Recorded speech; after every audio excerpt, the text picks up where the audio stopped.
नमस्कार मंडळी आनंदी या मालिकेचा आजचा भाग खूपच इंटरेस्टिंग दाखवला आहे. म्हणजे आपण मागच्या भागात पाहिलं की आता इकडे शिल्पा जी आहे ती आनंदीला खोटं बोलून फसून तिच्याकडून जामिनाच्या कागदपत्रांवर सह्या घेतलेल्या आहेत आणि तिने त्या गव्हर्नमेंट म्हणजे सरकारी वकिलाला सुद्धा हाताशी घेतलं आहे. पण जेव्हा आता हे सगळं योगेंदर स्वतःच्या डोळ्यांनी पाहतो की हे दोघंजणं आनंदीला कशा पद्धतीने फसवत आहेत, तेव्हा मात्र योगेंदरने शिल्पाला आणि त्या वकिलाला चांगलाच धडा शिकवला आहे. पण हा प्लॅन तिचा फ्लॉप झाला. म्हणून आता इकडे शिल्पा आनंदी झोपलेली असताना तिच्या हाताचा अंगठा गपचूपच जामिनाच्या कागदपत्रावर अंगठा घेते आणि त्या नराधम युगेंदरची जेलमधून सुटका करते. पण जेव्हा आता पुन्हा हा युगेंदर बाहेर सुटून येऊन आनंदीला त्रास देतो, त्यावेळेला मात्र आता इथे युगेंदरने विद्याधरला चांगलाच धडा शिकवलेला आहे. त्याला पुन्हा पोलिसांच्या हवाली तर केला आहेच, पण त्यासोबत त्याने आता आनंदीच्या बाबतीत खूप मोठा निर्णय घेतला आहे. कारण हा युगेंदर काही करू शकतो आणि शिल्पावरचा विश्वास तर त्याचा आता कायमस्वरूपी उडून गेलेला आहे. आणि म्हणून युगेंदरने आनंदीला आजपासून ती माझ्याच रूममध्ये राहील, माझ्याच रूममध्ये झोपेल हे सगळ्यांसमोर सांगितलेलं आहे. आणि त्याच्यामुळे आता शिल्पाचा हा सुद्धा डाव तर फसला आहे, पण योगेंदरच्या मनातून आता शिल्पा कायमची उतरलेली आहे. तर मंडळी, हा आजचा भाग खूप इंटरेस्टिंग आहे, त्यामुळे थोडाही स्किप न करता शेवटपर्यंत पहा. आणि चॅनलवर नवीन असाल, चॅनलला अजूनही सबस्क्राईब केलं नसेल तर चॅनल आत्ता सबस्क्राईब करून घ्या. म्हणजेच मालिकांचे असेच येणारे नवीन व्हिडिओज, नवीन अपडेट सगळ्यात आधी तुम्हाला आपल्या चॅनलवर पाहायला मिळतील. आणि सोबत व्हिडिओला लाईक करायला विसरू नका. मंडळी, आपण मागच्या भागामध्ये पाहिलं की शिल्पाने आता इकडे जे सरकारी वकील आहेत त्यांना बोलवलं आहे आणि विद्यार्थ्यांसाठी जामिनासाठी ती ही आनंदीची सही घेणार असते. पण आनंदी मात्र स्मार्ट आहे, हुशार आहे आणि म्हणून तिने सगळ्या गोष्टींची पडताळणी करून पेपरवर सही करते. पण याच्यात मात्र वकील आणि शिल्पाने पुन्हा एकदा तिला फसवलेलं आहे. त्या ठिकाणी दुसरा पेपर लावून आनंदीची सही करून घेतली आहे. आनंदीची जशी पेपरांवर सही करून होते तेव्हा मात्र ते वकील आणि आता ही शिल्पा दोघीसुद्धा हसायला लागतात. शिल्पा म्हणते, स्वतःला खूप शहाणी समजत होतीस ना गं, केलीस ना आता त्या पेपरावर सही. मी तुला म्हणाले होते ना की काही झालं तरी विद्यार्थ्याला तर मी सोडून आणेनच, पण तुझा या घरातनं चांगलाच काटा काढणार आहे. आणि आता जेव्हा शिल्पा असं म्हणते तेव्हा आनंदी म्हणते, म्हणजे ताईसाहेब तुम्ही मला फसवलत, मला फसून खोट्या चुकीच्या पेपरांवर माझी सही करून घेतलीत. शिल्पा म्हणते, अगं तुझी लायकी तरी आहे का या घरामध्ये राहण्याची? या घराचा वारस तो तिकडे जेलमध्ये सडतोय आणि तुझी लायकी नसताना तू आमच्या घरामध्ये राहतेस. मी तुला इथे राहू देईन असं वाटतं? नाही, 24 तासाच्या आत तुला या घरातून कायमची हाकलून दिली. खरं तर तू स्वतःच या घरातून पळून जाशील अशी मी सोय करणार आहे. आता आनंदी मात्र घाबरलेली असते आणि ह्यांचं आता ते बोलणं चालू असतं. तेवढ्यातच युगेंदरची घरामध्ये एंट्री होते. आता वकील म्हणतात, मॅडम मी येतो. आणि आता ही वकील जाणार तेवढ्यातच आता युगेंदर समोर येतो आणि त्या वकिलाची कॉलर धरतो. कोणत्या पेपरवर सही घेतली तुम्ही? दाखवा. तुम्ही तिला फसवलत. आता मात्र युगेंदरला बघून वकिलांची आणि शिल्पाच्या दोघांच्या पायाखालची जमीन सरकली बरं का. वकील म्हणतो की साहेब नाही. आता तो तोंड उघडणार तेवढा शिल्पा म्हणते की अरे युगेंदर, अरे ऐकून तरी घे, अरे तू समजतोस ना तसं काहीच नाही आहे. आणि शिल्पा आता युगेंदरशी बोलत असताना त्या वकिलांना इशारा करते आणि ती त्याला तिथून जायला सांगत असते. पण आता इथे युगेंदरने हे मात्र सगळं आधीच ऐकलेलं आहे. युगेंदर म्हणतो, दाखव ते मला पेपर दाखव. शिर्के आता त्याच्या हातातून वकिलांच्या हातातून पेपर घेतो आणि पाहतो तर ते पेपर जामिनाचं अर्जाचेच पेपर आहेत. आणि त्यावर आता शिर्के म्हणतात की मालक साहेब, हे जामिनाच्या अर्जाचे पेपर आहेत विद्याधरच्या. आता मात्र इथे जेव्हा हे कळतं युगेंदरला तेव्हा मात्र त्याने वकिलाची धुलाई केली आहे. आणि तो म्हणतो, ताई तुझ्याकडे मी नंतर पाहतो. आणि त्या ते पेपर घेतले त्याने आणि ते पेपर फाडून टाकलेले आहेत. युगेंदर त्या वकिलाला म्हणतो, सरकारी वकील आहे ना तू, आणि ही असली कामं करतो. आता तुझी सनद कशी कायमची रद्द होते त्याचं मी बघतो. आता तो वकील पूर्ण घाबरतो आणि युगेंदरसमोर हातापाय पडत असतो आणि म्हणतो की मालक साहेब माझी चूक झाली, मला माफ करा. पण आता युगेंदर त्याला धक्के मारून घराच्या बाहेर काढतो. आणि आता तो शिल्पाकडे येतो आणि शिल्पाला म्हणतो की ताई तुला विद्याधरला सोडवायची काय घाई झाली आहे? त्या विद्याधरने ह्या पोरीची काय अवस्था करून ठेवली. आज त्या पोरीवरची काय वेळ आली, त्या विद्याधर मिळाले आणि तू त्याला सोडवायला चालली आहे. इथे शिल्पा म्हणते, अरे मला यातलं काहीच माहीत नव्हतं. तो वकील आला आणि इथे आनंदीची सही घ्यायला सुरुवात केली. मी त्याला अडवत होते पण तो ऐकलाच नाही. तो मला म्हणला की अरे तुमचे मॅरिट सर्टिफिकेटचे पेपर्स आहेत. म्हणून मी सुद्धा आनंदीला म्हणाले की कर ह्याच्यावरती सही.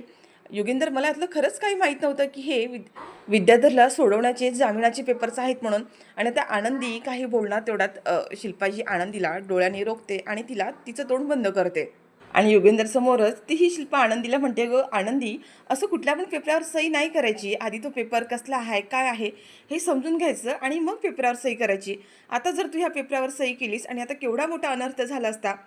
जाऊ दे, झालं ते झालं, जा तू तुझ्या रूममध्ये आराम कर, असं म्हणून ती आनंदीला आता तिथून पाठवून देते.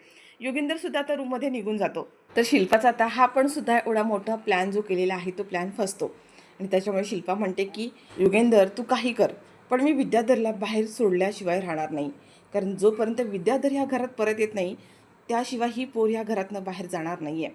तर इकडे आनंदी आता तिच्या रूममध्ये येऊन झोपलेली असते आणि त्या संधीचा फायदा घेत आता इकडे जी शिल्पा आहे तिने पुन्हा ते जामिनाचे पेपर्स आणलेले असतात आणि रूममध्ये कोणी नाही या संधीचा फायदा घेत ती तिच्या आनंदीच्या रूममध्ये येते. आनंदीला म्हणते, सही नाही दिली म्हणून काय झालं, पण ही शिल्पा अशाने आणि तशाने थांबणारी नाही आहे. मी विद्याधरला सोडवल्याशिवाय राहणारच नाही आहे. आणि आनंदी आता झोपलेली असताना तिच्या हाताचा ती त्या पेपरावरती ठसा घेते, म्हणजे अंगठा घेते. आनंदी आता इथे इतकी गाढ झोपलेली असते की शिल्पाने तिच्या अंगठ्याचा ठसा घेतला आहे या गोष्टीचं तिला लक्षातसुद्धा राहत नाही आहे. आणि आता शिल्पा म्हणते की माझं काम झालं, आता विद्याधरला या घरात येण्यापासून कोण रोखतं ते मला पाहायचंच आहे. शिल्पाने आता ते पेपर्स लगेचच त्याच्या वकिलाला पाठवून दिलेले आहेत आणि तिने सांगितलं की आजच्या आज विद्याधर हा घरात आला पाहिजे. इकडे त्या वकिलांनी आता आनंदीचा अंगठा मिळालेले पेपर्स कोर्टामध्ये पोलीस स्टेशनमध्ये सबमिट केलेत आणि इकडे विद्याधरला आता जामीन मंजूरसुद्धा झालेला आहे. विद्याधर म्हणतो की आता माझ्या आनंदीपासून मला कोणीच लांब ठेवू शकत नाही. आणि विद्याधर आता इकडे डिरेक्टली घरी यायला निघालेला आहे. पण मात्र या वकिलाला टेन्शन आले, कारण आधीच इकडे युगेंदरने त्याला धमकी दिलेली असते आणि शिल्पाच्या सांगण्यावरून त्यांनी हे काम केलं आहे, ते पण भीतीपोटी. आता विद्याधर बाहेर सुटल्यामुळे युगेंद्र साहेब आपल्याला काय करतील याचीच त्याला भीती वाटत असते. इकडे विद्याधर जेलमधून तर सुटलाय, पण आनंदी आणि आता बाकी सगळ्यांची जेवणं झालेली असतात. आणि आनंदीला आता ती जी मेड आहे ती म्हणते की आनंदीताई चला तुम्हाला मी रूममध्ये नेऊन सोडून येते. तेवढ्या आता ही शिल्पा आहे ती म्हणते, रूममध्ये रूममध्ये कशाला, ती इथं किचनमध्ये झोपल, तिची जागा किचनमध्येच आहे, जास्त लाड करायची नाही. आता जी मेड आहे ती स्वतःची मान खाली घालून तिथंच उभी राहते. आता ते शिल्पाचा वेगळाच प्लॅन असतो. तिला माहिती आहे की आता विद्याधर जेलमधून बाहेर सुटलाय आणि जोपर्यंत हा विद्याधर हिला काही त्रास देत नाही आहे तोपर्यंत ही काही हे घर सोडून जात नाही आहे. त्याच्यामुळे आता इथे शिल्पाने खूप मोठं कारस्थान करून ठेवलेलं आहे. शिल्पा म्हणते की तिला रूम बीममध्ये काय न्यायची गरज नाही, इथं किचनमध्ये झोपल. आणि आनंदीला म्हणते की इथेच तुझी जागा आहे आणि हीच लायकी आहे, इथं किचनमध्येच झोपायचं. आनंदी म्हणते हो ताई साहेब, मी किचनमध्येच झोपणार आहे. आता सगळेजण आपापल्या रूममध्ये जाऊन झोपलेले असतात आणि त्याच वेळेला आनंदी ही बाहेर हॉलमध्ये येते. आनंदीला जाणवतं की मागून कोणीतरी आलेलं आहे. आता विद्याधर हा घरी आलेला असतो आणि त्यावेळेला शिल्पा विद्याधरला पाहते की विद्याधर हा घरी आलाय. जसं ती विद्याधरला पाहते तशी ती तिच्या रूममध्ये निघून जाते. म्हणते की आता माझं काम सोपं झालं, आता मला हिला स्वतःला घराच्या बाहेर काढायची गरज नाही आहे, ही स्वतःच हे घर सोडून पळून निघून जाईल. इकडे आनंदी आता हॉलमध्ये असते. तेवढ्यातच बाहेरून दरवाजा उघडण्याचा जोरात आवाज येतो.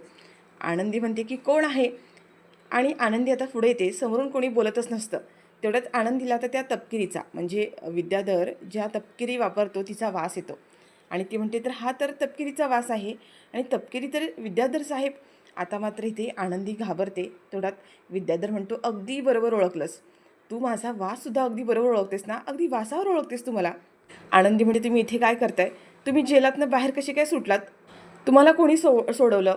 त्यावर विद्याधर म्हणतो, काय करणार, माझी राणी इथे माझ्या घरात असताना मी तिकडे जेलात कसं काय राहणार. आता ते जाऊ दे, मला सोडवलं कुणी हे महत्त्वाचं नाही आहे, आता आपण दोघं जण एकत्र आहोत ना, हे जास्त महत्त्वाचं आहे. आणि विद्याधर आता आनंदीच्या जवळ येतो आणि तिचा हात हातात पकडतो. आनंदी तिचा हात झिटकारून पळून जाण्याचा प्रयत्न करत असते, पण विद्याधर तिचा हात गच्च पकडतो. आनंदी आरडाओरडा करण्याचा प्रयत्न करते, बोलते मला सोडा सोडा, मला जाऊ द्या इथून. पण विद्याधर आता तिचा हात धरतो आणि तिने आरडाओरडा करू नये म्हणून तिच्या तोंडावर तो आता हात दाबून ठेवतो. पण आनंदी आता तिच्या हाताला चावा घेते आणि तिथून पुन्हा पळून जाण्याचा प्रयत्न करते. विद्याधर हा आनंदीला आता परत येतो आणि पुन्हा पकडतो. आनंदी पुन्हा आता त्याच्या पायावर अगदी जोरात पाय मारते आणि पुन्हा त्याला झिडकारून तिथून पुन्हा पळून जाण्याचा प्रयत्न करते. आनंदीच्या या आरडाओरडामुळे बाकीचे आता सगळेजण जागे होतात. आनंदीचा आरडाओरडा सुरू असतो की वाचवा वाचवा, मला वाचवा. पण हा विद्याधर तिच्या मागावरच असतो. आनंदी स्वतःला वाचवण्याचा खूप प्रयत्न करते. हा विद्याधर मात्र तिची काही पाठ सोडायला तयार नाही आहे. तेवढ्यातच युगेंद्र आता खाली धावत येतो. बाकी सगळेजण खाली येतात आणि तेवढ्यात आता युगेंद्र जोरात ओरडतो, विद्याधर थांब, तिथेच थांब, तिच्या जवळसुद्धा येऊ नकोस. आनंदी जशी आता योगेंदरचा आवाज ऐकते तशी ती योगेंदरच्या जवळ धावत जाते आणि त्याला कडकडून मिठी मारते. आता हे सगळं बघून शिल्पाच्या मात्र पायाखालची जमीन सरकली. योगेंदरसुद्धा आनंदीला जवळ घेतो आणि तिच्या डोक्यावरती हात ठेवतो. आता मात्र इथे शिल्पाचा हा जो काही डाव आहे पुन्हा इथे फसलाय. तिला असं वाटलं होतं की ही स्वतःहून हे घर सोडून डायरेक्ट घरातून पळून जाईल. योगेंदर हा विद्याधरला म्हणतो की तिथंच थांब, एक पाऊल जरी पुढं टाकलंस तर तुझं तंगडी तोडून तुझ्या मी हातात देईन. आणि आता इथे योगेंदर प्रचंड चिडलेला असतो. विद्याधर लांबूनच तिच्यावरती हसत असतो, म्हणजे ह्या दोघांवर हसत असतो. आणि आता इथे योगेंदरचे डोळे रागाने अक्षरशः लालबुंद झालेले असतात. योगेंदर हा तिथल्या मेडला आवाज देतो आणि म्हणतो की आनंदीला घेऊन माझ्या रूममध्ये जा, त्यांना माझ्या रूममध्ये ठेवा, याचं काय करायचं ते मी बघतो. आणि आता ती जी मेड आहे आनंदीला तिथून रूममध्ये योगेंदरच्या रूममध्ये घेऊन जाते. आणि योगेंदर आता विद्याधरच्या समोर येतो आणि त्याची धुलाई करतो. आता एवढे मार खाऊनसुद्धा त्या विद्याधरला काहीच फरक पडत नाही आहे. योगेंदर म्हणतो की तू जेलातून बाहेर कसा काय सुटलास, तू बाहेर आलास कसा. त्यावर आता इथे विद्याधर म्हणतो की काय तुमच्या बायकोचीच कृपा, तिनेच मला जामीन मिळवून दिला आहे आणि तिनेच मला जेलाच्या बाहेर काढलं. आता हे ऐकून योगेंदरला मोठा शॉक बसला आहे की आनंदी विद्याधरला बाहेर काढूच शकत नाही, हे कसं काय शक्य होऊ शकतं. आता आनंदीचा चोरून अंगठा घेतला हे अजूनही योगेंदरला माहीत नाही आहे. त्याच्यामुळे योगेंदर म्हणतो की ज्याने कुणी तुला जेलातून बाहेर काढलं त्याला तर मी बघणारच आहे. पण आता योगेंदरने इथे पुन्हा त्याला विद्याधरला असं धुतलं आहे आणि पुन्हा एकदा पोलिसांच्या हवाली केलेलं आहे. त्याने त्याला पोलिसांच्या हवाली दिलंच आहे. पण आता योगेंदर म्हणतो की ज्या बी कोणी माणसानी आनंदीची सही घेऊन त्याला बाहेर सोडलं आहे त्याला तर मी आता सोडत नसतोय. आणि तो आता शिर्केला म्हणतो की आत्ताच्या आत्ता मला समजायला हवं, विद्याधरला जामीन कोणी मिळवून दिला, त्याला जेलातनं कोणी बाहेर काढलं. आणि आता जेव्हा शिर्के ह्या सगळ्या गोष्टींची सगळ्या प्रकरणाची चौकशी करतात तेव्हा कळतं की जो जामिनाचा पेपर आहे त्या जामिनाच्या पेपरवरती आनंदीचाच अंगठा आहे म्हणून. आणि आता इथे विद्याधरला पूर्ण खात्री असते की आनंदी असं कधीच करू शकत नाही आणि ती मुलगी शिकलेली सवरलेली असताना ती अंगठा देणार नाही, म्हणजे कोणीतरी त्यांना फसवून त्यांचा विश्वासघात करून त्या कागदपत्रांवर सही घेतली आहे हे आता योगेंदरला चांगलंच समजलेलं आहे. योगेंदर म्हणतो ज्यांनी कोणी केलं आहे ना ते मला आजच्या आज कळायलाच हवं. आणि त्याने शिर्केला आता ताकीद दिली आहे की ह्या पेपरवरती आनंदीचा अंगठा कुणी घेतला हे मला आजच्या आज समजायला हवंच आहे. तर शिर्केंना पूर्ण खात्री असते की हे काम शिल्पाताईंचंच असणार आहे. पण आता शिर्के इथे योगेंदरच्या समोर डायरेक्ट शिल्पाचं नाव घेत नाही आहे, कारण त्यांच्याकडे कोणताच पुरावा नाही आहे आणि मालक साहेबांना जर शिल्पाताईचं नाव सांगितलं ते डायरेक्ट विश्वास ठेवणार नाही आहेत. त्याच्यामुळे शिर्के म्हणतो की मालक साहेब मी आजच्या आज शोधून काढतो आणि ह्या पेपरावर कोणी सही केली हे सुद्धा शोधून काढतो. जो गव्हर्मेंट वकील आहे त्यांनीच ह्याचा अर्ज मंजूर करून दिला आहे, त्याच्याकडूनच आपल्याला समजेल की ह्या पेपरावर नक्की कुणी आपल्याला अंगठा आणून दिला आहे तो. तर आता इथे योगेंदर म्हणत असतो की त्याला काय एवढा चांगला सोप दिला तरी पण त्याने तो थांबला नाही, त्याच्याकडे तर आता मी बघूनच घेतो. म्हणजे इकडे आता योगेंदर पुन्हा घरी येतो आणि आता त्याने सगळ्यांना सक्त ताकीद देऊन ठेवलेली आहे की जो कोणी विद्याधरला सोडवण्याचा प्रयत्न करतोय त्याला तर मी सोडणार नाहीच आहे, पण यापुढे आनंदीच्या केसाला जरी धक्का लागला तर गाठ माझ्याशी आहे. आणि त्याने आता इथे मेडला सांगून ठेवलं आहे की यापुढे आनंदी ह्या माझ्याच रूममध्ये राहतील, त्यांची राहण्याची सोय माझ्या रूममध्येच करा, असं सांगून त्याने सगळ्यांसमोर ही गोष्ट जेव्हा सांगितली तेव्हा मात्र आता शिल्पाला मोठा धक्का बसला आहे.